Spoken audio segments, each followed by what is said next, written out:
하나님의 말씀을 품은 여인 마리아라고 하는 제목으로 말씀을 전하겠습니다. 닭이 계란을 품으면은 21일 만에 병아리가 되어집니다. 여인이 생명을 품으면은 280일 정도 되어지면은 아이가 세상에 태어납니다. 성경에도 하나님의 말씀을 품고 믿음으로 이겨낸 사람들이 많이 나옵니다. 아브라함에게 어느 날 하나님 말씀하셨습니다. 너는 본토 친척 아비 집을 떠나 내가 내게 지시할 땅으로 가라. 아브라함은 하나님의 말씀을 가슴에 품었습니다.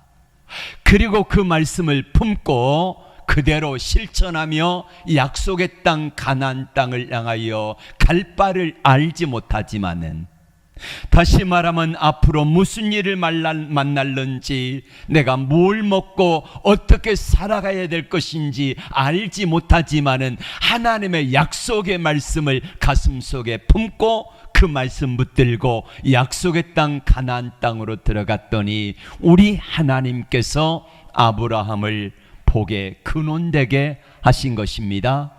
약속의 땅 가나안 땅을 축복으로 주신 것입니다. 이 은혜를 베풀어 주셨습니다.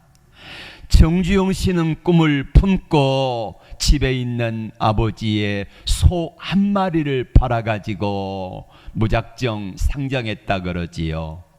꿈을 품었습니다. 가슴에 원대한 꿈을 품고 올라왔을 때에 그 품었던 꿈들이 현실이 되어서 지금은 현대그룹이라고 하는 엄청난 기업이 되었지 않습니까? 여러분에게 이 시간에 주님은 묻고 계십니다. 여러분은 무엇을 품고 계십니까? 올 한 해 연초에 시작했던 꿈들이 있었고 기도의 제목들이 있었고 여러 가지 것들이 있었는데 그것을 어떻게 품고 그것을 이루어 계시고 있는지를 주님은 우리에게 묻습니다. 하나님 어느 날 갈릴리 나사렛 동네에 찾아오셨습니다. 마리아에게 찾아오셨습니다. 왜 하나님은 갈릴리 촌동네에 마리아에게 찾아오셨을까요? 많이 배우지도 못했고 세상 사람들이 가진 자랑할 만한 실력도 있지 않았습니다. 예루살렘에 가면은 많이 배우고 능력 있고 귀티 나는 여인들도 많았지만은 왜 하필이면은 가난한 촌동네 연약하고 부족한 이 여인에게 찾아오셨을까요? 이유는 딱 한 가지입니다. 이 여인이 하나님의 말씀을 품기에 가장 적합한 여인이었기 때문에 이 여인 마리아를 하나님은 찾아오신 줄로 믿습니다. 오늘 또 하나님께서는 하나님의 말씀을 품을 수 있는 사람을 찾아오셔서 마음에 놓고 하십니다. 하나님의 말씀을 품으라고. 천사는 갈릴리 자그마한 동네에 마리아에게 찾아가셔가지고 이렇게 말씀합니다. 천사가 이르되 마리아야 무서워하지 말아라. 내게 성령으로 잉태되는 아들이 있을 것이다 약속을 했습니다.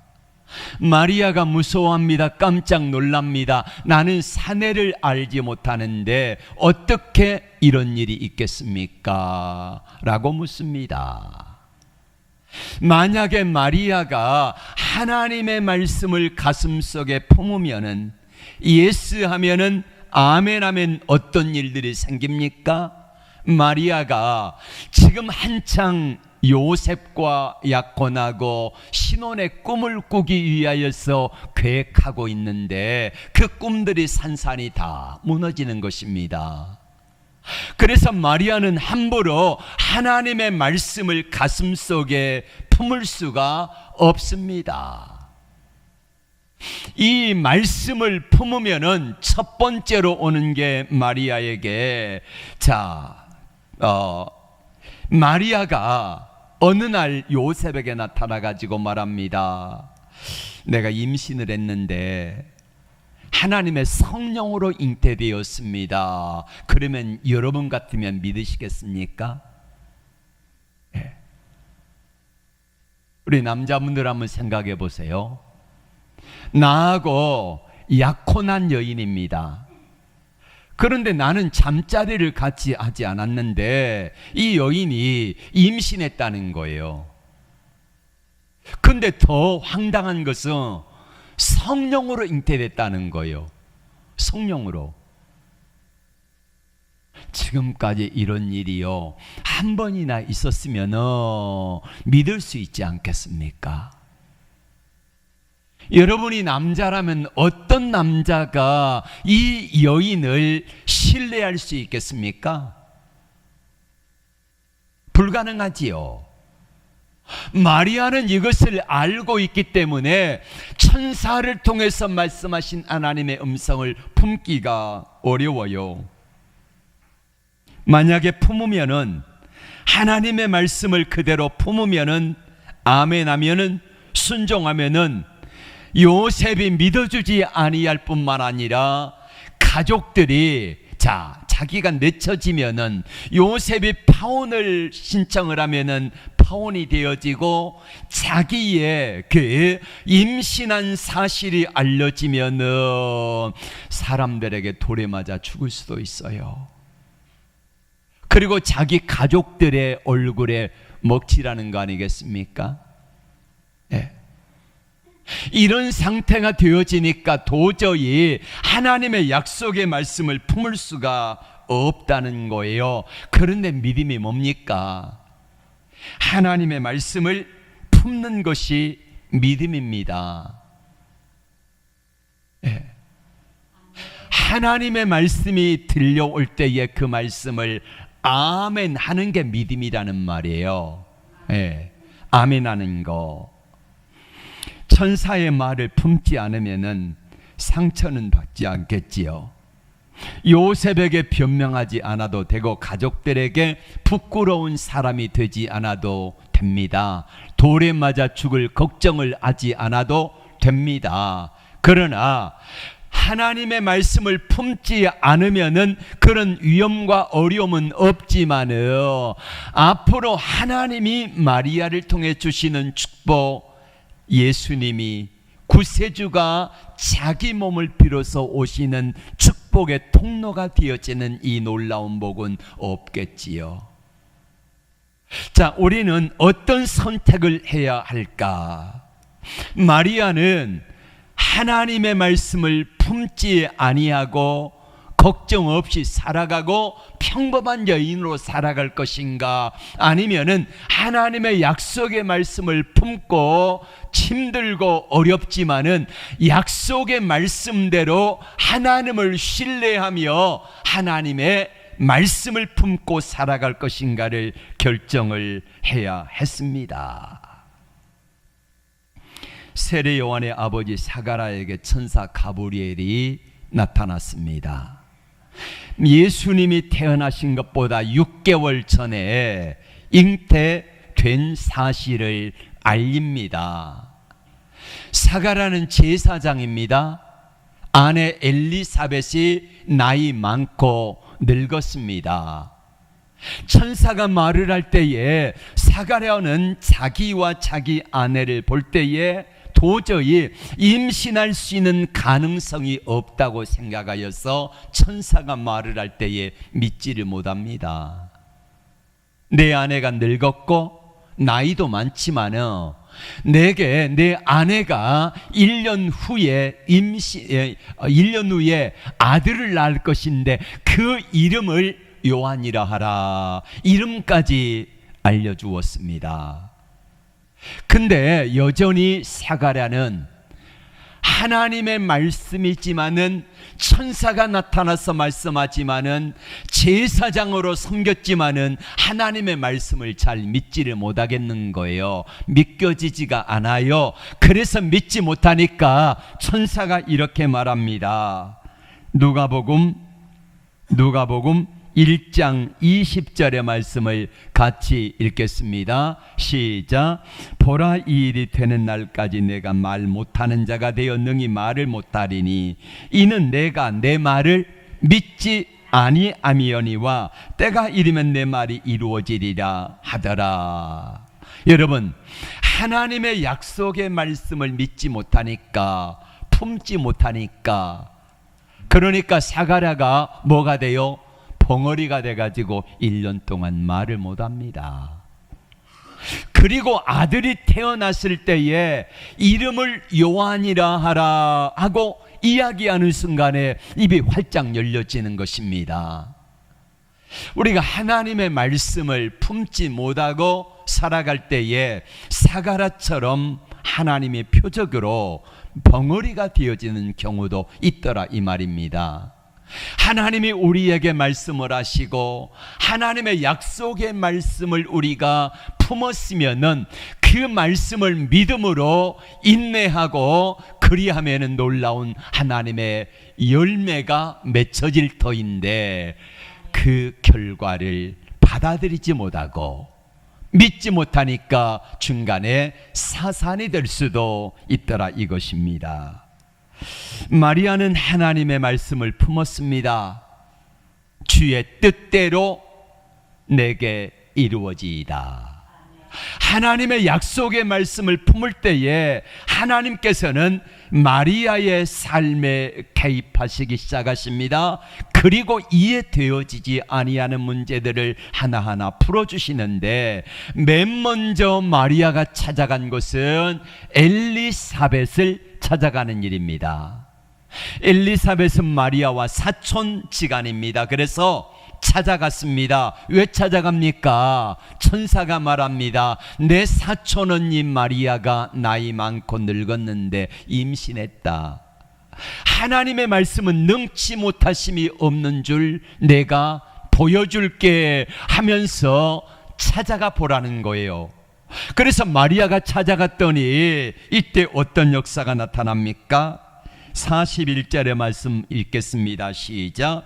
엘리사벳이 마리아가 무난함을 들으매 아이가 복중에서 뛰노는지라. 엘리사벳이 성령이 충만함을 받아 큰 소리로 불러 이르되 여자 중에 내가 복이 있으며 내 태중의 아이도 복이 있도다. 내 주의 어머니가 내게 나오니 어찌 된 일인가. 보라, 내 무난하는 소리가 내 귀에 들릴 때에 아이가 내 복중에서 기쁨으로 뛰놀았도다. 아멘. 마리아가 엘리사벳에게 갔더니 그 엘리사벳이 성령이 충만해 가지고 이렇게 말합니다. 내 복중에 있는 아이가 복이 있다. 여러분, 마리아는 엘리사벳에게 나 언니나 임신했어 이야기하지 않았습니다. 그냥 온 거예요. 와서 과연 하나님의 말씀이 어떻게 이루어지는가를 보고자 왔는데, 보자마자 엘리사벳의 배에 있는, 이때쯤이면은 약 6개월 정도 되었거든요. 배가 점점 불러올 때입니다. 근데 그 뱃속에 있는, 엘리사벳의 태속에 있는 아이 요한이 뛰놀면서 기뻐하는 모습을 보고 성령이 충만한 엘리사벳이 말합니다. 내 복중에 있는 아이가 복이 있다. 그러면 이렇게 말합니다. 주의 어머니가 어찌하여 내게 나오는가. 주의 어머니, 메시아의 어머니, 구세주의 어머니 되시는 마리아가 내게 온다는 것을 이야기하는 거예요. 그래서 마리아는 엘리사벳의 입술을 통하여서 정말로 내 태중에 임신한 아이가 성령으로 잉태된 건 맞구나, 이런 생각을 하는 거예요. 여러분, 막 이제 하나님의 성령으로 임신이 되었으니까 마리아는 몸에 이상을 못 느끼잖아요. 이제 막 임신한 순간에 뭐 이 뜻이 있겠습니까? 배가 불러오겠습니까? 근데 엘리사벳이 내 태중에 임신한 아이가 복이 있고 그 아이는 바로 구세주라고 하는 사실을 엘리사벳의 입술을 통하여 이야기하니까 마리아가 믿어지는 거예요. 여러분, 그리고 가장 큰 문제가 뭐지요? 누가 제일 큰 문제입니까? 남편 요셉이잖아요. 정혼한 요셉이 안 믿어주면 어떡하나 그랬습니다. 해서 이제 엘리사벳을 만나고 확신을 가지고 와서 이제 남편 정혼한 요셉에 가서 이야기를 합니다. 제가 임신을 했습니다. 요셉이 얼마나 깜짝 놀라겠습니까? 예. 근데 더 가관인 것은 성령으로 잉태되었습니다. 이렇게 이야기하니까 요즘 말로 말하면 뻥치지 말라 그러겠죠. 어느 놈하고 잠을 자고 내게 뻥치는 거냐고, 이런 생각을 가지지 않겠습니까? 그런데 요셉은 의로운 사람이라서 가만히 파혼하고자 생각하고 있을 때에 하나님께서 그의 꿈에 나타나셨습니다. 이렇게 말씀하십니다. 꿈속에 나타나가지고 마태복음 1장 20절의 말씀을 다 같이 읽겠습니다. 시작. 이 일을 생각할 때에, 자, 이 일이 뭡니까? 마리아가 임신했다. 누구를 통해서? 성령을 통해서 임신했다고 하는 이 말을 듣고 마음속에 근심이 가득해가지고 어떻게 가만히 끊을까, 어떻게 파혼할까를 생각하고 있는데 계속 시작. 주의 사자가 현몽하여 이르되 다윗의 자손 요셉한테 아내 마리아 데려오기를 무서워하지 말라. 그에게 잉태된 자는 성령으로 된 것이니라. 아멘. 천사를 통해서 요셉에게 직접 말씀을 해주시는 거예요. 그러니까 요셉이 마리아 말이 믿구나, 내가 잠시라도 내 아내 될 사람 마리아를 의심했던 것을 잘못됐구나, 이 생각을 하고 받아들였다는 것입니다. 여러분, 돌에 맞아 죽을 각오하고 하나님의 말씀을 품었습니다. 하나님이 너를 통하여서 메시아를 보내겠다고 하는 이 계획을 듣고, 그리고 하나님의 약속의 말씀을 품었더니 자기에게 따라오는 어려움들, 남편 요셉이 믿어주지 않으면 어떡하지? 내가 돌에 맞아 죽으면 어떡하지? 그러면 가족들이 슬퍼하고 그 가족의 모든 사람들에게 참 미안하게 될 터인데 어떡하지 하는 마음을 가지고 있었지만은 하나님 앞에 말씀을 품고 믿음으로 기도하고 하나님의 은혜를 구했을 때에 맨 먼저 엘리사벳에게 찾아가라 해서 갔더니 그의 입술을 통하여서 자세하게 말씀을 해주셨고, 그리고 두 번째로는 요셉이 꿈속에 하나님의 천사가 나타나가지고 내 아내 마리아가 한 말대로 성령으로 잉태되었다, 이렇게 확증을 시켜주었던 것입니다. 하나님은 우리에게도 말씀을 품으라 하십니다. 왜 품으라 하실까요? 하나님이 쓰시겠다는 거지요. 하나님이 복 주시겠다는 것입니다. 어느 날 120세 된 아브라함에게 하나님이 찾아오셨습니다. 창세기 22장 1절에는 하나님이 아브라함을 시험하시려고, 무슨 시험이겠습니까? 아브라함이 과연 복의 근원이 되는 이 믿음이 있는가, 받을 만한 자격이 있는가를 하나님이 테스트하기 위해서 이렇게 하신 거지요. 내가 100세 얻은 내 아들 독자 이삭을 번제로 바치라는 거예요. 번제라는 말의 의미는 뭐냐면은 짐승을 번제로 드리는 것처럼, 자, 목을 따가지고 피를 다 빼고, 그리고는 내장을 다 끄집어내고 팔 다리를 자르고, 그래가지고 나무 위에다가 올려놓고 태워서 하나님께 드리라는 거예요. 이 번제로 바치라는 말을 들은 아브라함은 즉시 하나님의 말씀을 가슴에 품습니다. 아멘하고 순종합니다. 그리고 나무를 준비해서 종들에게 지우고 나귀에게 싣고, 그리고는 아들 이삭을 데리고 3일 길을 걸어서 모리아 산으로 갑니다. 모리아 산에 도착해서 나무, 번제에 쓸 나무를 아들에게 지워서 이제 종들은 거기 세워두고 아들과 함께 모리아 산에 올라갑니다. 그리고는 창작을 펼쳐놓고 이때 아들 이삭이 묻습니다. 아버지, 번제에 쓸 나무는 있는데 제물은 어디가 있습니까? 자, 성경에 나와 있지 않지만 우리는 이렇게 추론을 해봅니다. 아들아, 내가 너를 얼마나 사랑하는 줄 알지? 예, 아버지가 100세 얻은 귀한 자식으로 너무너무 나를 사랑하고 아껴주셨습니다. 그런데 그 하나님께서 너를 번제로 바치라 그런다? 여러분 같으면 어떡하시겠습니까?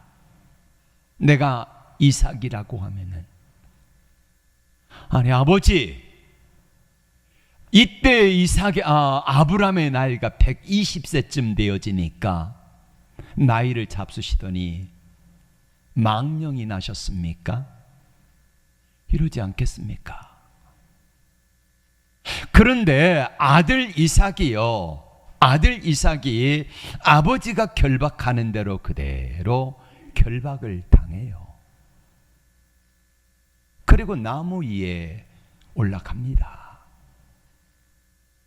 이때 하나님께서 급하게 아브라함이 칼을 들어서 아들을 잡으려 할 때에 아브라함아 부르시면서 급하게 아브라함의 칼끝을 붙잡으시면서 아브라함을 말립니다. 그리고 아브라함에게 하나님이 이렇게 말씀하십니다. 창세기 22장 12절 말씀 읽을까요? 시작. 사자가 이르시되 그 아이에게 내 손을 대지 말라, 그에게 아무 일도 하지 말라.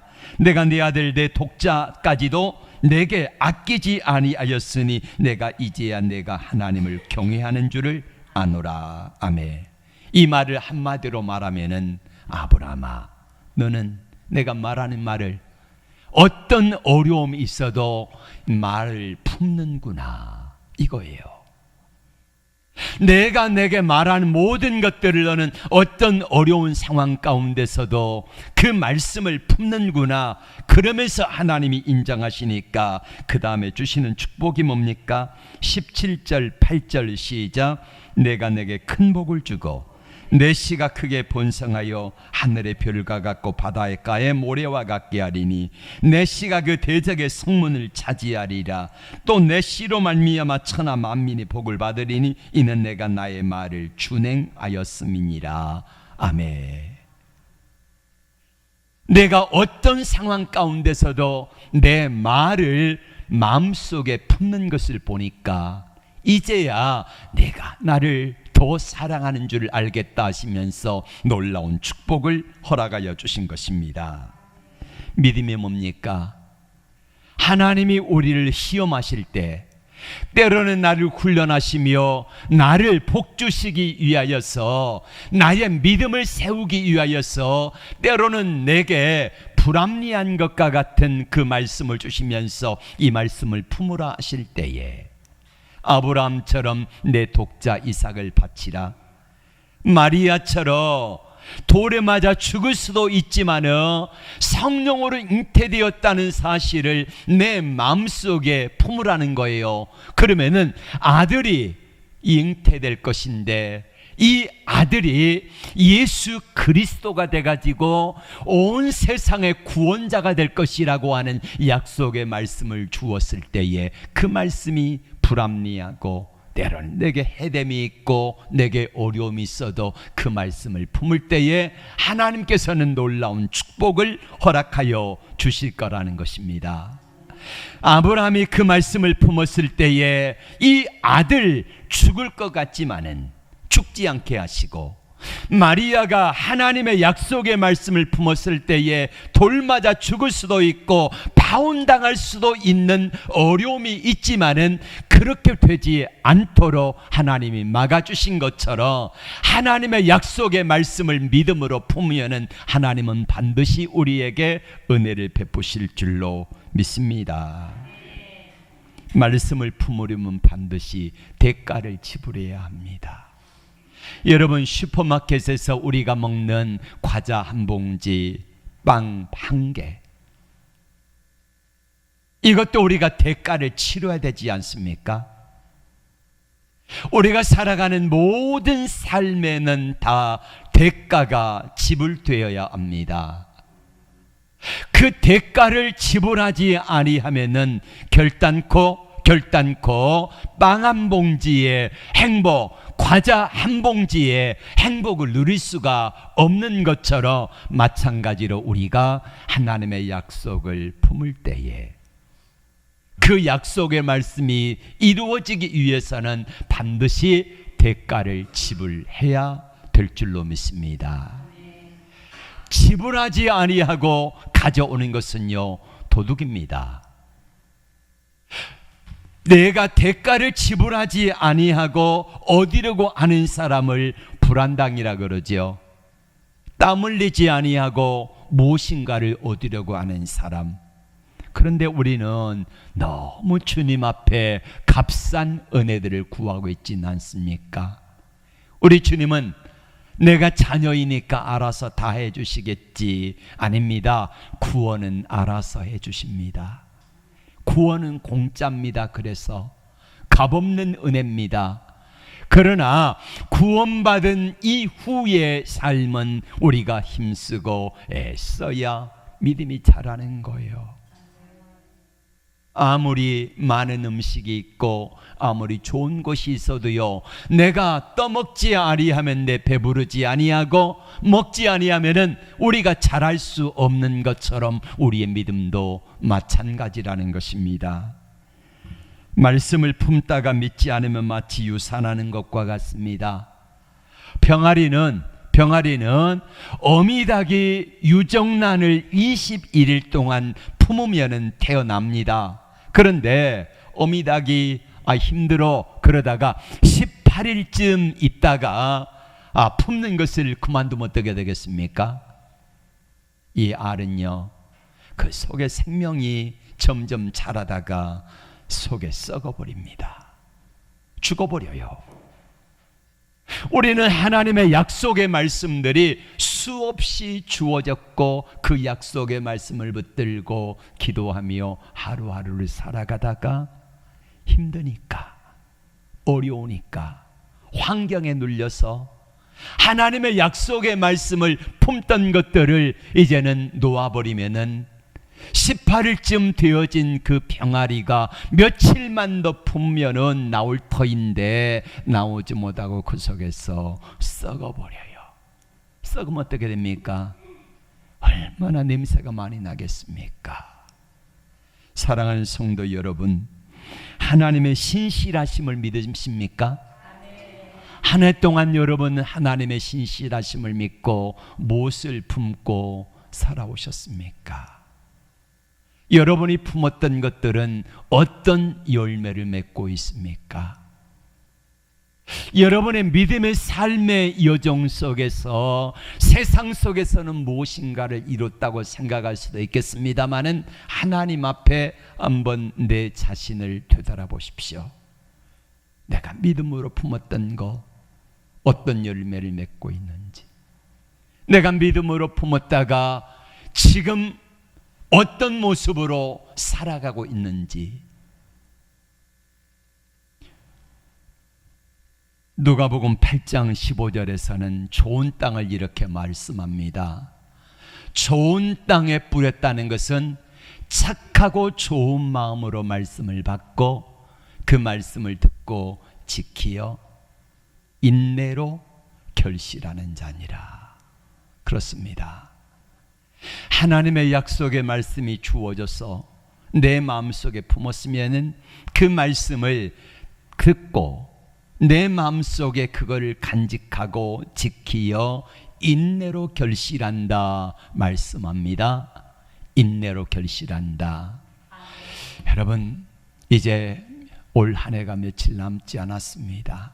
하나님이 올 한 해 주셨던 여러 가지 많은 것들, 약속의 말씀들, 그것들을 품고 살아오셨습니다. 그런데 어느 순간에 환경에 매몰되고 환경을 바라보고 형편의 어려움 때문에 약속의 말씀을 품고 그것을 믿음으로 인내하며 나아가면은 하나님이 반드시 마리아의 어려움, 엘리사벳을 통하여서 확증해 주셨고, 그리고 또 하나님께서는 요셉에게 꿈을 통하여 보여주시면서 그 문제를 풀어주셨던 것처럼 우리 하나님 앞에 믿음으로 인내하고 나가면은 반드시 아름다운 열매로 허락해 주실 것입니다. 마지막까지 인내하시면서 끝까지 믿음으로 품고 약속의 말씀을 신뢰하며 나갈 때에 신실하신 하나님께서 저와 여러분들에게 가장 좋은 것으로 허락하여 주실 것을 믿습니다. 아멘.